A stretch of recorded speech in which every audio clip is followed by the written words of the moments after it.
인생도 사실 겨울이 오기 마련입니다. 겨울 없는 삶은 없습니다.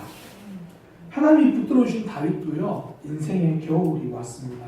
오늘 본문 배경이 그렇거든요. 아들의 반란입니다. 다윗의 아들 압살롬이 반란을 일으킵니다. 압살롬의 반란으로 다윗은 수도 예루살렘을 떠나야만 했습니다. 그러면서 요단강을 건너가야 돼요. 사실상 국경을 넘은 망명입니다. 그때 다윗을 찾아온 사람이 바르실레입니다. 바르실레는요, 길르앗 땅 유지예요. 많은 재물을 가지고 있는 사람입니다. 그가 다윗 편에 서서 피난 중이던 다윗을 먹여줍니다. 단순히 다윗 한 사람을 먹인 게 아니고요, 다윗을 따르는 군대의 그 분량을 다 대주었다는 이야기입니다. 다윗은 지금 아들에게 배신당해서 도망갑니다. 그런데 정작 자신을 먹여주고 받아들여준 사람은 이방인이에요. 내가 기대했던 곳에서는 도움을 받지 못했지만 다른 곳에서 도움을 받습니다. 하나님의 일하심의 방법이 대부분 이렇습니다. 인생의 겨울에 쫓겨나는 신세, 기대하지 않던 곳에서 하나님이 열어두신 놀라운 경험들을 한다는 거죠. 정작 내가 기대하고 바라보는 곳은 여전히 닫힌 문이지만 하나님은 또 다른 곳에서 문을 여셔서 우리에게 공급해 주십니다. 그러니 성도는 365일 가을입니다. 메마르고 힘든 겨울이 있어도 하나님께서 준비하신 도움의 손길이 있다는 말입니다. 저도 우리 교회에 처음 왔을 때요, 크고 작은 도움의 손길이 있었습니다. 그 중에 가장 대표적인 분이, 제가 설교 시간에 성함은 잘 언급하지 않는데 팽지영 집사님이십니다. 제가 교회에 와서 얼마 되지 않아서 등록하셨습니다. 처음 하는 담임 목사, 용기가 굉장히 필요한 일이거든요. 무모한 자신감이 좀 필요한 일입니다. 그래서 하나님은 팽지영 집사님을 보내주셨습니다. 무슨 말이냐면, 오셨을 때 그런 생각이 들었어요. 등록을 딱 할 때 벌써 설교 잘한다는 소문이 났구나. 이렇게 그런 거예요. 딸이 엄마를 데리고 왔구나. 혼자 그렇게 해석을 하고 자신감이 넘쳐가지고 막 용기가 생기더라고요. 이제 정말 뭐든지 다 잘할 수 있을 것 같고, 하나님이 준비하신 도움의 손길입니다. 그러니까 무모한 자신감이 때로는 필요하거든요. 처음에는 그런 용기가 필요한 거죠.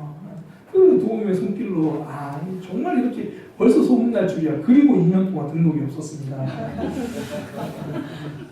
또 어떤 분들은 초창기에 설교 말씀 가지고 적용하고 살아간 이야기를 많이 해주셨어요. 초창기에 새벽기도, 초창기를 말하는데 정말 지금 아니고요. 새벽기도도 많이 나오셨습니다. 그런 분들을 통해서 도움의 손길을 하나님이 준비해 주신 도움의 손길이죠. 그러니까 마음이 위축되고 자신이 없을 때 용기를 채워주셨습니다. 용기가 풍성해졌습니다. 마음이 풍년이죠. 하나님이 돕는 손길을 붙여주시니까 하나님의 백성은요, 365일 가을입니다. 늘 풍성한 마음 가지고 살아가는 거죠. 그렇게 손길의 손길, 도움의 손길은요, 그냥 사라지지 않아요. 반드시 메아리가 되어서 돌아옵니다. 다윗이 망명갈 때 열심히 섬긴 바르실레, 반란이 다 진압되고 나서 다윗이 바르실레에게 그렇게 말하는 거예요. 오늘 본문이거든요. 나와 함께 예루살렘으로 가자. 내가 너의 사랑을 기억하고 있다. 내가 너의 섬김을 기억하고 있다. 나와 함께 예루살렘으로 가자. 내가 너를 대우해 주겠다.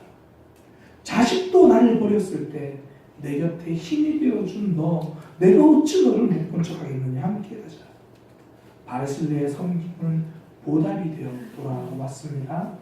섬김의 노래는 메아리가 되어 돌아옵니다. 이번 아버지 장례식 때 3일 동안 한 번도 빠짐없이 문상을 온 친구가 있어요. 이 친구 이름을 제가 꼭 언급을 하고 싶은데, 제가 어릴 때부터 같이 신앙생활하는 친구거든요. 이 친구의 이름은 김태복이에요.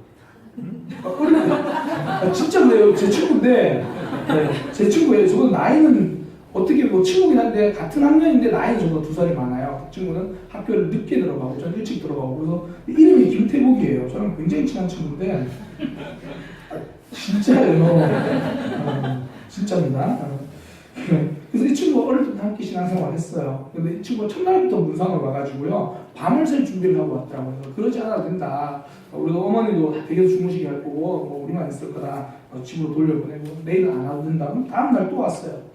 월요일 아침 바른 예배를 드린 날 회사에 양해를 구하고 아침부터 와서 직접 아버지 반을 응고하고 또 화장장까지 따라와서 마지막 공부까지 해주고 그제서야 영수야 정말 미안한데 나 출근해야 돼. 그리고 출근했어요.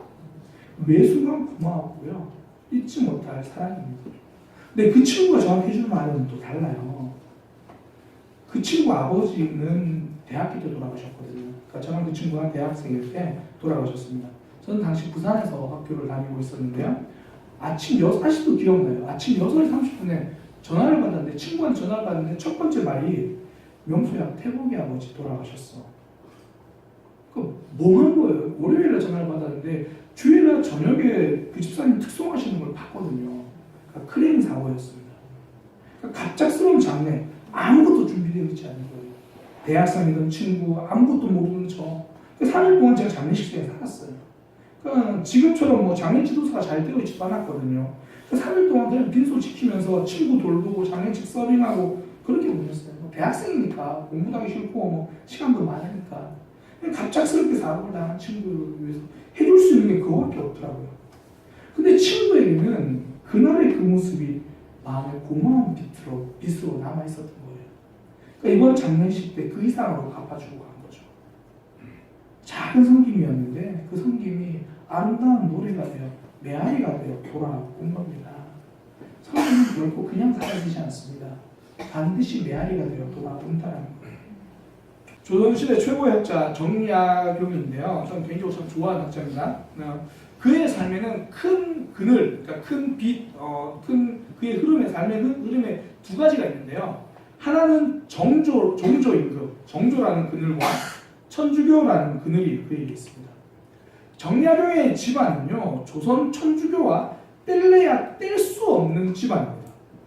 조선 천주교 창립의 주역 이벽, 정약용의 큰 형수의 동생입니다.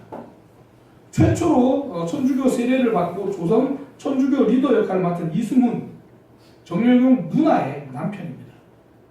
형님인 정약전, 스승인 권철신 모두 조선 천주교 핵심 주역입니다. 그의 형수와 딸은요, 가톨릭 교회 성인 품에, 성인 반열에 올라가 있습니다.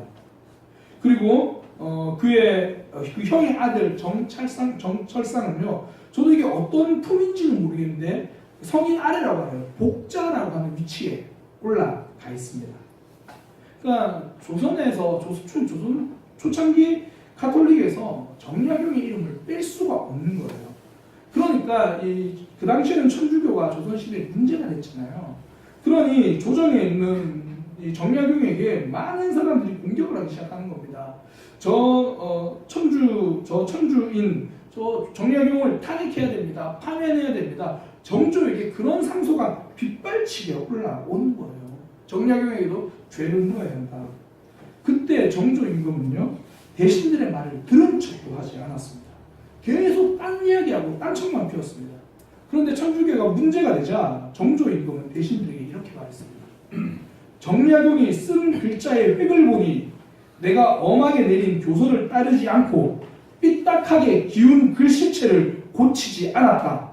이런 사람은 엄히 처분을 받아야 해서 바로 잡겠다. 바로 한양을 떠나라. 지금 카톨릭 때문에 문제가 된다고 말하는데 그 말은 한마디도 안 하고요. 그래, 정약용이 문제가 있긴 있지. 글씨를 좀 못 써. 그것 때문에 파면시킬게. 그리고 파면시켰습니다.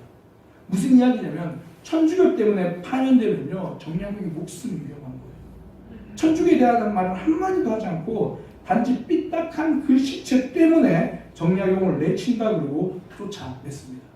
그리고 천주교에 대한 문제가 조금 사그러들고 상소가 줄어들자 얼마 지나지 않아 글씨체가 좋아졌다고 복직시켰습니다. 정약용에 대한 정조 임금의 사랑이 이러하니 어찌 정약용이 나라를 위해 최선을 다하지 않을 수 있었겠습니까? 정약용은요, 정조가 시킨 일이라면 무엇이든지 했습니다. 그래서 그가 만든 성이 수원에 있는 화성이지 않습니까? 그는 정조 임금이 화성을 보러 가기 위해서 강을 건너야 하니까 임금님이 안전하게 건너도록 배와 배를 이어서 다리를 만들어냅니다. 정약용을 끝까지 보호해준 정조, 그 은혜를 보답하고자 최선을 다해 나라와 임금에 충성한 정약용, 서로에게 아름다운 메아리가 되었습니다. 서로를 섬기고 서로를 향한 충심은 변함이 없었습니다. 사람을 향한 아름다운 마음, 섬김은요 반드시 메아리가 되어 돌아옵니다. 그러나 섬김만 메아리가 되는 것은 아닙니다. 미움도 메아리가 되어서 돌아옵니다. 사사기에 등장하는 기드온의 아들 아비멜렉, 70명의 형제를 다 죽이고 자신이 왕이 되려고 하거든요. 그 결과 자신도 전쟁에서 죽임을 당합니다. 악을 향한 그의 삶은 부메랑이 되어 자기 자신에게 돌아옵니다. 삶은 반드시 메아리가 되어서 돌아오게 되어 있습니다. 아합 왕은요, 나봇이라는 사람이 가지고 있었던 포도원이 너무 탐나는 거예요. 저건 내가 꼭 가져야겠다. 저건 내가 꼭 가져야겠다. 강제로 빼앗고 나봇을 죽게 만듭니다. 본인도 결국 전쟁에서 생명을 빼앗기고 맙니다. 악으로 심었더니 악을 거두었습니다. 미움으로 심었더니 미움이 되돌아옵니다. 결국 우리의 삶은요, 어떤 씨앗을 심을 건지 신중하게 선택해야 한다는 겁니다. 바르실레는 다윗에게 사랑을 심었습니다. 섬김과 도움으로 심었습니다. 가장 배고플 때 먹여준 거죠. 가장 외로울 때 함께 있어 주었습니다. 섬김이고 사랑입니다. 그 결과 다윗이 회복될 때 그가 함께 가자고. 근데 나이가 넘은 80이 함께 하기를 거부하죠. 제 나이가 80입니다. 대신에 김하암이라고 하는 젊은이를 추천합니다. 보통 바르실레의 아들이라고 보거든요. 자신이 섬김을 심었더니 그 아들이 열매를 누리는 겁니다. 그 복을 받는 거죠. 어려움을 당한 다윗을 보며 신중하게 사랑을 선택해서 사랑을 심었더니 그 복을 받아 누리게 되는 거죠. 그러면 오늘 우리는 무엇을 심으시겠습니까? 저는 우리가 그 무엇보다 성령의 열매를 많이 심게 되기를 소망합니다. 사랑을 심어서 사랑을 거두는 삶, 이게 성도가 살아가야 할 삶입니다. 우리가 지금까지 우리의 삶에 많은 분들이 심어준 것들이 있거든요. 그것을 우리의 삶에서 다시 한번 풍성하게 드러나가는 거죠. 제가 예전에 한번 말씀드린 적이 있습니다. 저는 신학생들에게 꼭 설교를, 또 하나님의 말씀을, 신학을 가르쳐 줘야겠다라는 그런 사명감이 있어요.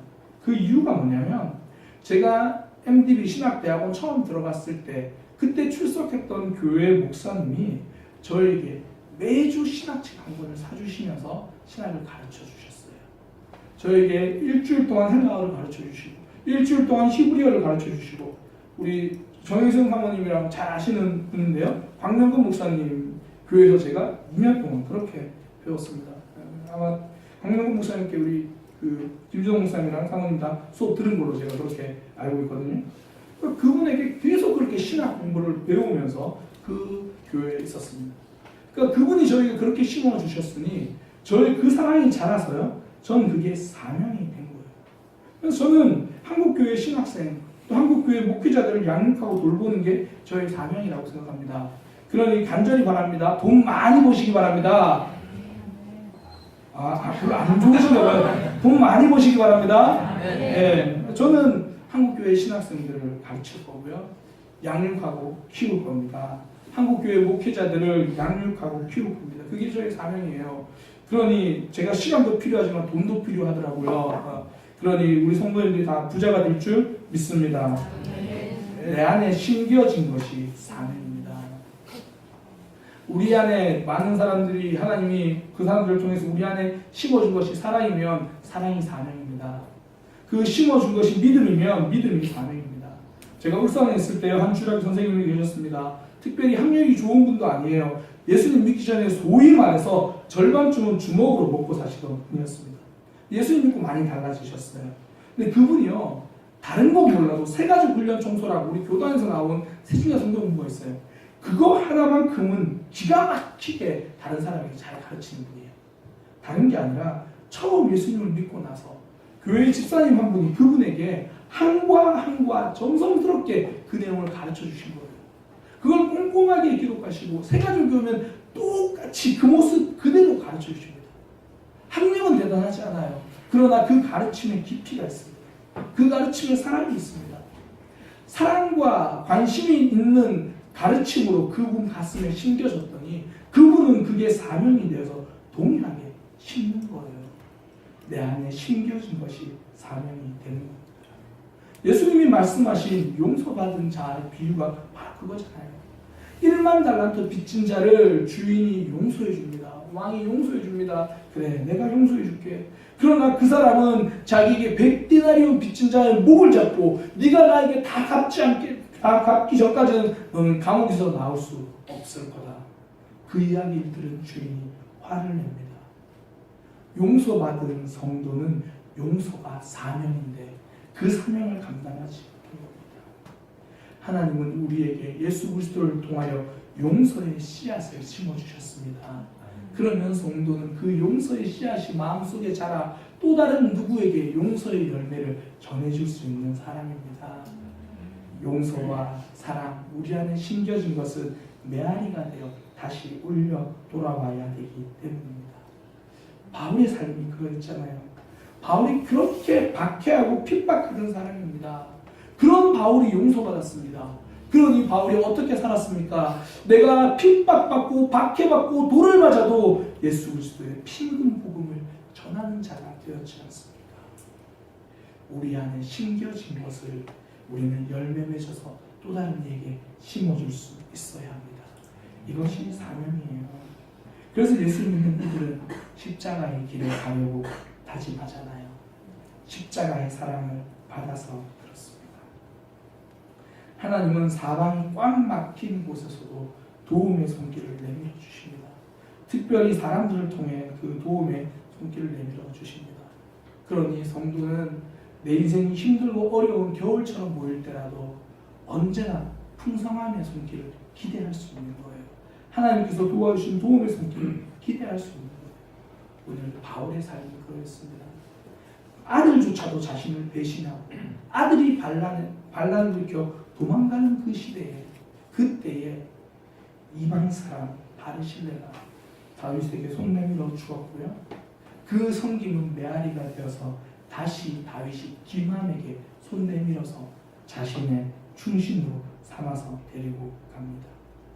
우리에게 무엇이 심겨졌든지 우리는 다시 돌려주어야 할 사명이 있습니다.